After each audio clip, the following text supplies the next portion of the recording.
하나님의 말씀은 출애굽기 13장 1절에서 10절의 말씀입니다. 여호와께서 모세에게 일러 가라사대 이스라엘 자손 중에 사람이나 짐승이나 물론하고 초태생은 다 거룩히 구별하여 내게 돌리라. 이는 내 것이니라 하시니라.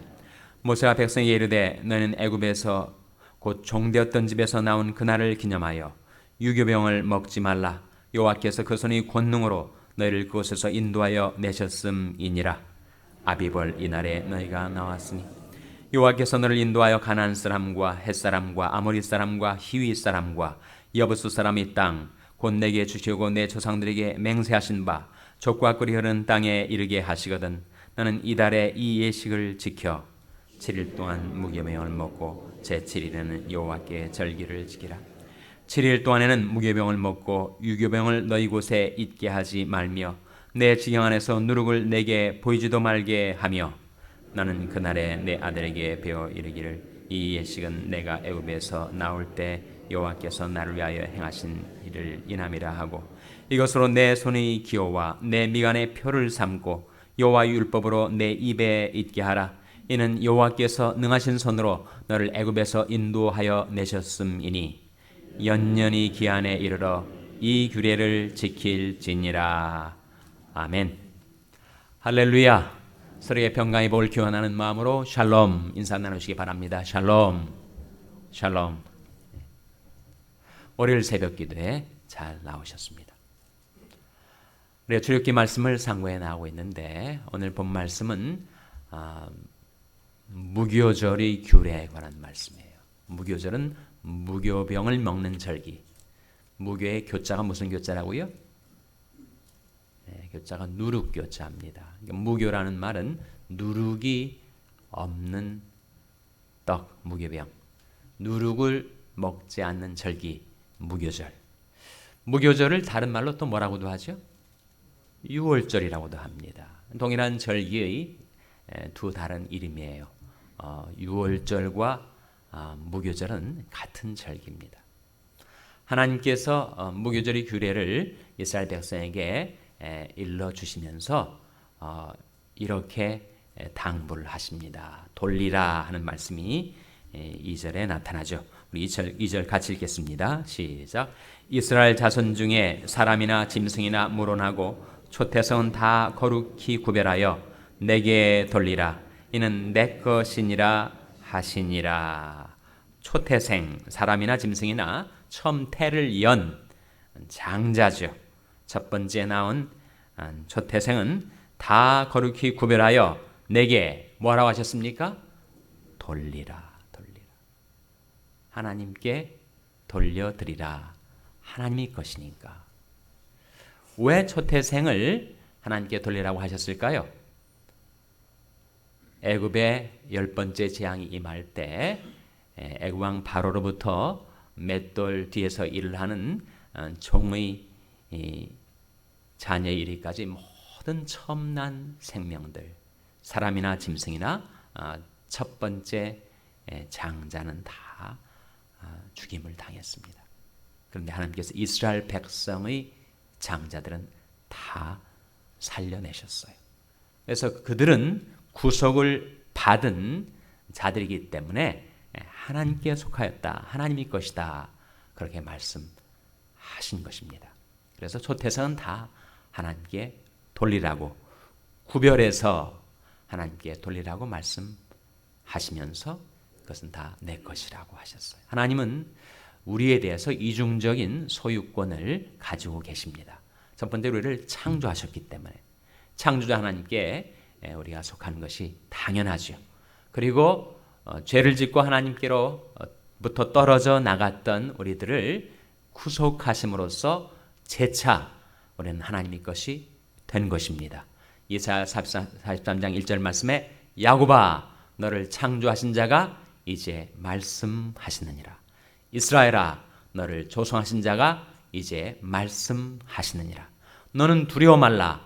내가 너를 구속하였고 내가 너를 지명하여 불렀나니 너는 내 것이라 하는 이 한 구절 속에 하나님이 우리에 대해서 소유권을 가지고 계신 두 가지 이유를 보여주고 있는데 하나는 창조란 단어고 또 다른 하나는 구속이란 단어입니다. 우리는 창조와 구속을 통해서 하나님의 것이 되었으니 하나님께 자신을 돌려드리는 것이 마땅하다는 거예요. 고린도전서 6장 19절 20절 말씀에 너희 몸은 너희가 하나님께로부터 받은 바 너희 가운데 계신 성령의 전인 줄 알지 못하느냐. 너희는 너희 것이 아니라 값으로 산 것이 되었으니 그런즉 너희 몸으로 하나님께 영광을 돌리라. 그래서 나의 몸, 나의 존재는 창조를 통해서 하나님의 것이 되었고 그리고 구속을 통해서 하나님의 것이 되었으니 우리 몸을 거룩한 산제사로 하나님께 드리며 살아가라. 이러신 말씀이죠.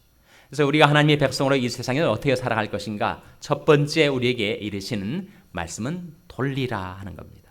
성경을 읽으실 때 항상 동사가 중요해요. 동사가 중요한 이유는 우리 동작을 우리에게 가르쳐 주시기 때문입니다. 어떻게 행해야 할 것인가? 움직여야 할 것인가? 행동해야 될 것인가?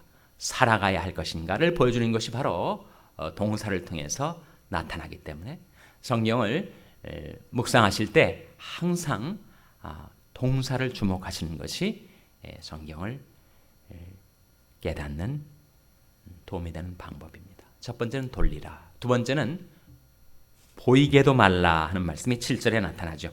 7절 말씀 같이 읽겠습니다. 7절 말씀 시작.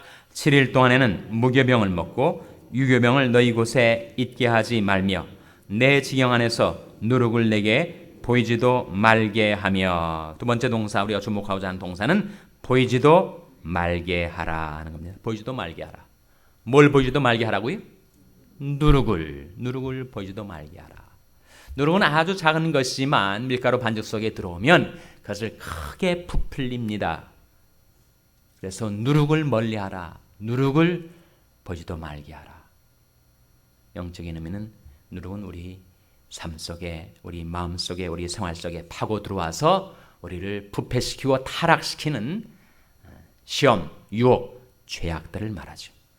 그것들을 가까이 오게 하지 말라는 거예요. 이스라엘 백성이 무교절을 지킬 때 누룩이 있고 누룩이 있는 유교병이 집안에 있어도 안 먹으면 되지 않습니까?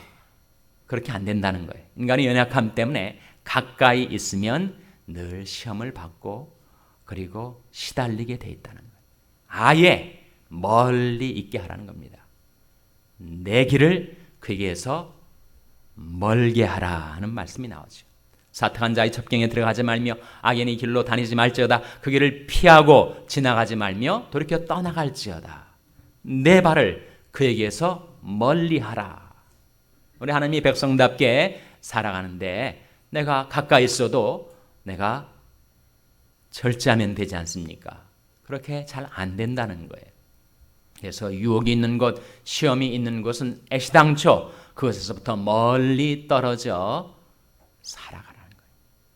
시험, 유혹, 죄악, 이 누룩은 내게 보이지도 말게 하라. 두 번째 이르신 말씀. 세 번째는 있게 하라라는 동사가 9절에 나타납니다. 9절 말씀 같이 읽겠습니다. 시작. 이것으로 내 손이 기호와 내 미간에 표를 삼고 여호와 율법으로 내 입에 있게 하라. 이는 여호와께서 능하신 손으로 너를 애굽에서 인도하여 내셨음이니. 이 말씀 가운데 있게 하라 하는 말씀이 나오죠. 뭘 있게 하라는 거예요? 여호와 율법으로 있게 하라. 어디에 있게 하라고요? 내 입에 있게 하라. 하나님의 말씀을 우리 입에 있게 하라는 거예요. 이것으로 내 손의 기호와 내 미간의 표를 삼으라. 그러니까 손에 기호가 되니까 늘 손에 그 말씀이 들려져 있는 거죠. 미간에다 표를 삼으니까 늘 말씀을 쳐다보고 살아가는 겁니다. 성경책을 우리가 그렇게 지니고 살 수 있으면 얼마나 좋겠어요. 늘 성경책을 손에 들고 또 성경책을 미간에 표를 삼듯 늘 쳐다보고. 성경책 부피가 커가지고 그렇게 하기 어려우니까 요즘은 셀폰에다가 성경을 인스톨 해가지고 우리 자녀들 보면, 젊은이들 보면 24시간 내내 핸드폰 들고 다닙니다. 거기에 들어있는 하나님 말씀을 우리 손에 기호를 삼고 우리 미간에 표를 삼아서 늘 하나님 말씀이 내 손에서 떠나지 않고 내 눈에서 떠나지 않게 살 수 있다면 얼마나 도움이 되겠어요. 뿐만 아니라 하나님께서는 누누이 우리에게 그 하나님의 말씀을 내 입에 있게 하라고 말씀하십니다. 우리 입에 있게 한다는 것이 무슨 의미일까요? 그 말씀을 늘 낭송하며 그 말씀을 스스로에게 외쳐 들리라는 거죠. 이 율법책을 내 입에서 떠나지 말게 하라. 왜 입에서 떠나지 말게 하라고 하셨을까? 왜 입에다가 그 말씀을 잊게 하라고 누누이 말씀하시고 있는가? 하나님의 말씀이 내 입에 있어야 그 다음에 내 마음에 있게 되고 내 마음에 있어야 내 발걸음에 있게 돼서 그 말씀 따라 살 수 있게 되기 때문입니다. 시작은 입이에요. 범사에 감사하라 하는 말씀을 낭송하는 순간 그 말씀이 내 입에 있게 되자 마음속으로 내려오고 마음속에 있게 되자 내 발걸음 속으로 내려와서 내가 그 말씀 따라 살 수 있게 된다는 겁니다. 그래서 신명기 30장 14절 한번 펼쳐보시기 바랍니다. 신명기 30장 14절. 신명기 30장 14절은 구약성경 310면입니다. 구약성경 310면. 신명기 30장 14절 말씀 찾아서 같이 읽겠습니다. 신명기 30장 14절 말씀 같이 읽겠습니다. 시작. 오직 그 말씀이 내게 심히 가까워서 내 입에 있으며 내 마음에 있은즉 내가 이를 행할 수 있느니라. 오직 그 말씀이 내게 심히 가까워서 그 말씀이 멀리 있지 않다는 거예요. 아무리 세상이 죄악이 내게 가까이 와 있는 것 같아도 하나님의 말씀은 더 가까이 내 존재 안에 가까이 와 있다는 거예요. 근데 그 말씀이 가까이 와 있을 때 세 군데다가 그 말씀을 있게 하라. 첫째는 내 입에 있게 하라. 그 말씀을 낭송하라는 거예요. 나를 앙망하라 그러면 구원을 얻으리라. 내 발이 시험에 빠질 때마다 돌이켜 하나님을 앙망하면 하나님의 구원이 내게 임할 것을 나 스스로에게 상기시키라 하는 거죠. 그 말씀을 그냥 속으로만 생각하지 말고 할 수 있다면 입으로 그 말씀을 스스로에게 낭송하여 들리라는 거예요. 그래서 그 말씀이 내 입에 있으며 그 다음에 어디에 있다고요? 내 마음에 있은즉 그 다음에 어디 있다고요? 내가 이를 행할 수 있느니라. 발걸음에 있는 거죠. 하나님의 말씀이 내 입에 있고 내 마음에 있고 내 발걸음에 있으면 내가 실족지 않고 살아갈 수 있게 된다는 겁니다. 그 세 가지 같은 시편 37편 30절 31절에도 이 원리가 나타나 있습니다. 한번 찾아보시기 바랍니다. 시편 37편 30절 31절 말씀.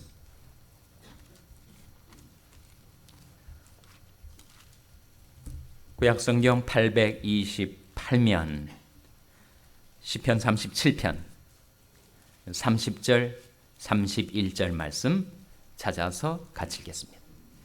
시편 37편 30절 31절 말씀 같이 읽겠습니다. 시작. 의인의 입은 지혜를 말하고 그 혀는 공의를 이르며 그 마음에는 하나님의 법이 있으니 그 걸음에 실족함이 없으리로다. 하나님의 말씀이 있는 세 개소가 나와요. 첫째는 입에 있게 하라는 거죠. 하나님 말씀 우리에게 지혜가 되고 공의가 되는데 그 말씀을 내 입에 있게 하고 그 다음에 그 마음에 하나님의 법이 있게 되면 그 말씀이 걸음에 있어서 그 말씀 따라 행하는 걸음에 뭐가 없게 된다고요? 실족함이 없으리로다. 그래서 성경책을 가지고 다니시든지 핸드폰을 가지고 다니시든지 늘 그 말씀을 지참하고 그 말씀을 우리 미간의 표를 삼듯 말씀을 바라보고 그래서 그 말씀이 우리 입에 있고, 입에 있다는 것은 말씀을 속으로만 묵독하지 마시고 입으로 낭독하시라. 암송하실 수 있으면 더욱 좋고, 그러나 말씀을 늘 가까이 해서 그 말씀을 입으로 읽으시라는 거예요. 낭송하라는 겁니다. 내 영혼을 향하여 그 말씀을 들려드리라 하는 것입니다. 그 말씀을 우리 입에 두고, 그 다음에 그 말씀을 우리 마음에 간직하고, 그 다음에 우리가 걸음이 행할 때 그 말씀 따라 살아간다면 우리가 하나님의 백성답게 이 땅에 살 수 있지 않겠는가. 그래서 오늘 본 말씀에 나타나는 세 가지 주요 동사. 첫째로 돌리라. 둘째로 보이지도 말게 하라. 셋째로 잊게 하라. 하나님의 말씀이 우리 입에 있고 마음에 있고 걸음에 있어서 우리 하나님 백성답게 오늘 하루도 살아가 하나님께 영광 돌리는 삶을 살게 되시기를 주님의 이름으로 축원합니다. 기도하시겠습니다. 오늘 말씀을 기억하며 하나님